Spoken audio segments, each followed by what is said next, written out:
Cây là phôi nhai ba. Marin khang over. Hello everyone and welcome back. Mga labi to show ngasi se nung sa su sa dora ne mu no mu ta salai ko ma.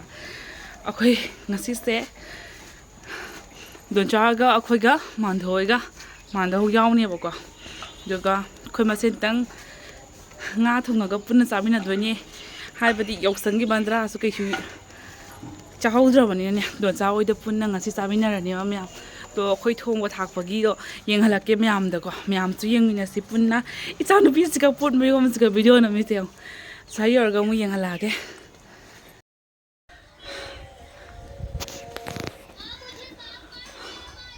myam do cha nga nga khali yeng slao aina chak thong ga le hinjang chu sem ba lore akhoi chu a yum da ko mystery gi chak thong mani na khoi che chak thong ori ba mystery gi do ado Hijang ke kasu loi siam malore sak su thongi chak cooker ani thong bada cooker ma kam kare do yeng usla manga le beche pukap ta khabe ba ma su hoji ba bukla ma mani ba bija dro bani nung ai nang chakum si di no cha wa yum sagal le ba du na moi si go hongdo le ni ba tu la oh no la box sana ngau se yeng han ga mayam da yeng se oh nang se mini ne se oh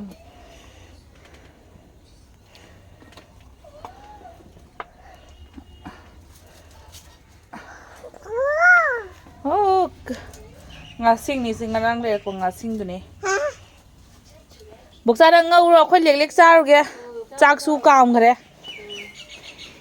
Hijang su lore bani sem ba no bi la phoi phaja ba palin he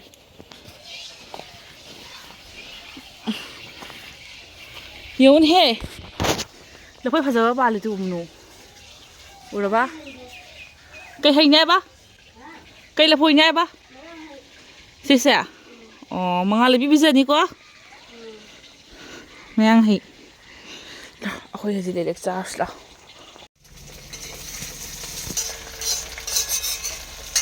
mẹ akhoi se na thong dari hinjang ki ko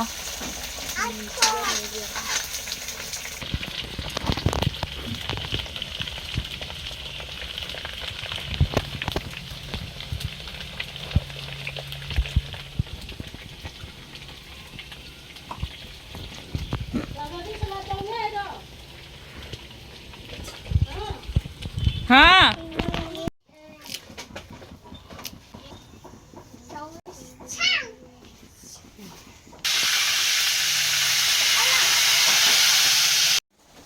Marin khang over siga lo cha marum su yaw da hodra bona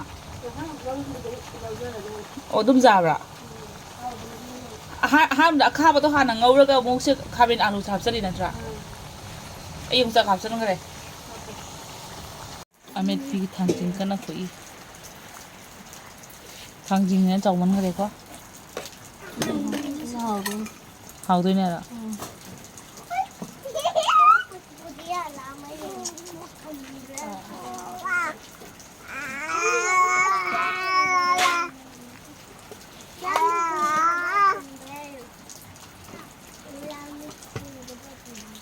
Morok yaw boleh morok yaw bra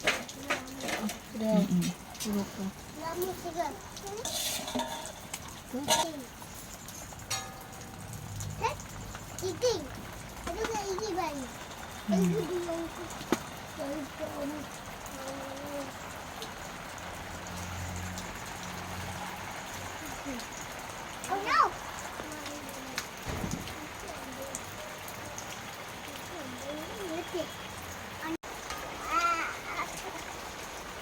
sige sana wagi ra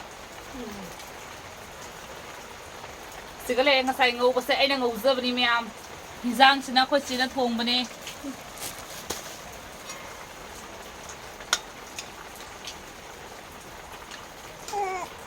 akhoi la do en sa zer ni sige na amet pi kan na tauri hanging amari khok tri ne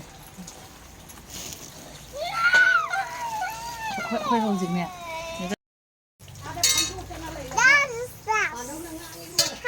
Nu chú bao giờ cái này đấy nè.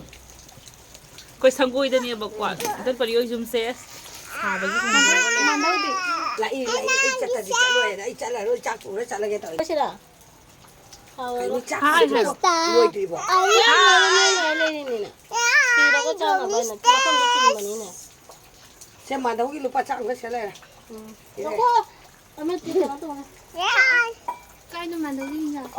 ꯇꯦꯡꯀꯣꯠ ꯄꯨꯔꯛꯇꯦꯅꯦ ꯁꯤꯗꯤ ꯑꯩ ꯆꯥꯊꯣꯛꯑꯦ ꯑꯩꯒꯤ ꯎꯁꯤꯟ ꯅꯧꯔꯦ ꯍꯥꯞꯀꯦꯅ ꯈꯜꯂꯤ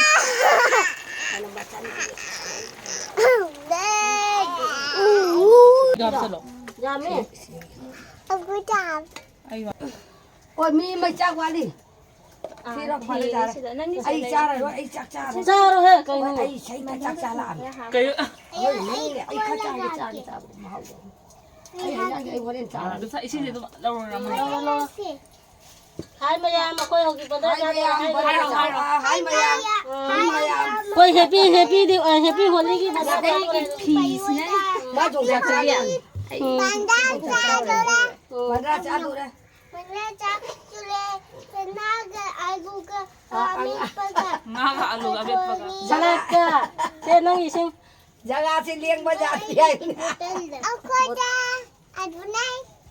ꯖꯒꯥꯁꯦ ꯍꯥꯏꯕꯅꯦ ꯖꯒꯥꯁꯦ ꯂꯦꯡꯕ ꯌꯥꯖꯗ꯭ꯔꯤ ꯍꯥꯏꯌꯨ ꯍꯥꯏꯌꯨ ꯑꯗꯨꯃꯥꯏꯅ ꯐꯩ ꯑꯇꯩ ꯀꯅꯥꯝ ꯌꯥꯎꯗꯦ ꯑꯩꯈꯣꯏ ꯃꯁꯦꯟ ꯇꯔꯤꯗꯨꯝ ꯑꯗꯨꯅꯤ Besok besi pamit.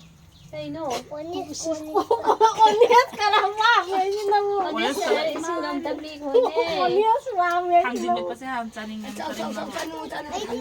ꯅꯪ ꯈꯨꯖꯥꯏ ꯃꯅꯤꯡꯗꯩꯗꯣ ꯑꯝꯇ ꯂꯥꯛꯑꯣ ꯑꯩꯅ ꯆꯥꯗꯣꯏꯁꯦ ꯃꯉꯥ ꯂꯩꯕꯤꯁꯤꯒ ꯆꯥꯔꯣ ꯕꯟꯗ꯭ꯔꯥꯅꯤ ꯍꯦꯄꯤ ꯍꯣꯂꯤꯒꯤ ꯕꯟꯗ꯭ꯔꯥꯅꯤ ꯆꯥꯔꯣ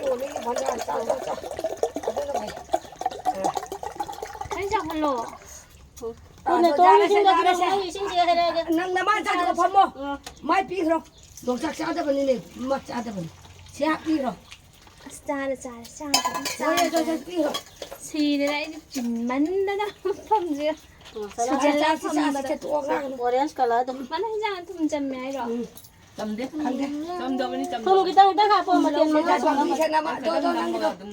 ꯊꯝꯒꯦꯔꯥ ꯀꯥꯛꯀꯦꯔꯥ ꯇꯧꯈ꯭ꯔꯣ ꯅꯣꯏꯅꯤꯒꯤꯗꯣ ꯚꯤꯗꯤꯑꯣꯁꯤꯗꯤ ꯑꯩ ꯏꯃꯥꯡꯗꯕꯨ ꯂꯩꯔꯝꯃꯤꯅꯦ ꯚꯤꯗꯤꯑꯣꯁꯦ ꯑꯩ ꯃꯥꯡꯗ ꯂꯩꯔꯝꯃꯦ ꯑꯩ ꯉꯁꯥꯏ ꯐꯣꯟꯗ ꯌꯦꯡꯉꯤ ꯅꯣꯏ ꯀꯗꯥꯏꯗ ꯇꯧꯏꯅꯣ ꯉꯝꯗꯕꯒꯤ ꯋꯥꯗꯤ ꯚꯤꯗꯤꯑꯣꯁꯦ ꯍꯥ 인도 자기니 삐고 대파비 뭐 ꯐꯕꯤ ꯏꯁꯤꯡ ꯂꯩꯔꯕꯣ ꯂꯩꯔꯦ ꯁꯦ ꯃꯃꯩ ꯍꯥꯞꯄꯅꯤꯗ ꯑꯩ ꯏꯁꯤꯡꯗꯣ ꯂꯧꯈ꯭ꯔꯕꯣꯔꯦ ꯈꯪꯗꯦ ꯑꯣꯅꯦꯁ ꯀꯔꯥ ꯂꯧꯒꯦꯅ ꯂꯧꯈ꯭ꯔꯦ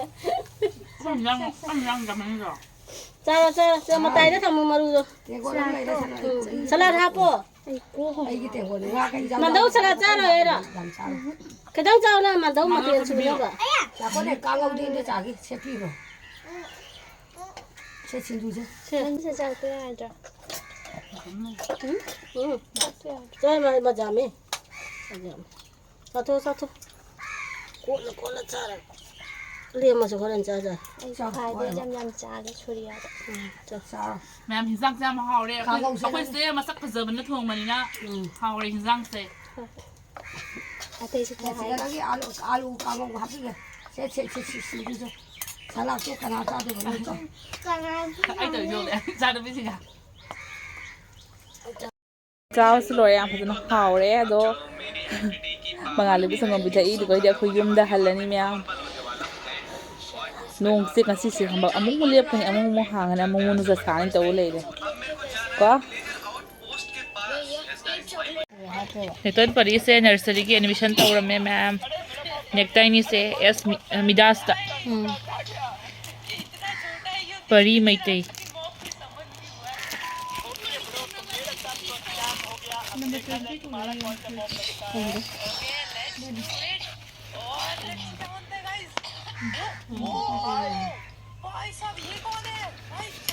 ꯈꯔ ꯆꯥꯎꯔꯒ ꯀꯨꯏꯔꯦꯍꯦ ꯋꯤꯁꯦꯜ ꯑꯣꯚꯔ ꯄꯥꯝꯒ ꯎꯗꯕ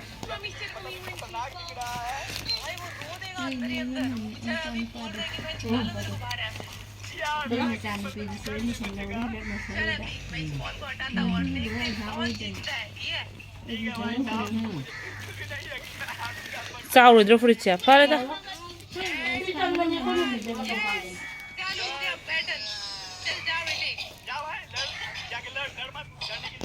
ꯅꯤꯡꯒꯟ ꯃꯔꯤ ꯁ꯭ꯀꯨꯜ ꯀꯥꯗꯣꯔꯦ ꯅꯨꯡꯉꯥꯏꯕ꯭ꯔꯥ ꯅꯪ Ha? Nungaigadra? Nungaigadra? Like tamba hogdore? Mai hina ting du khalone man ibado. Si hoi sumai tawraga adum hairagtoineba. Picture khadak tawraga ne maise. Hai ibado line khanga dine. Nan gidoineba se. Nitan pari ne ibani yo.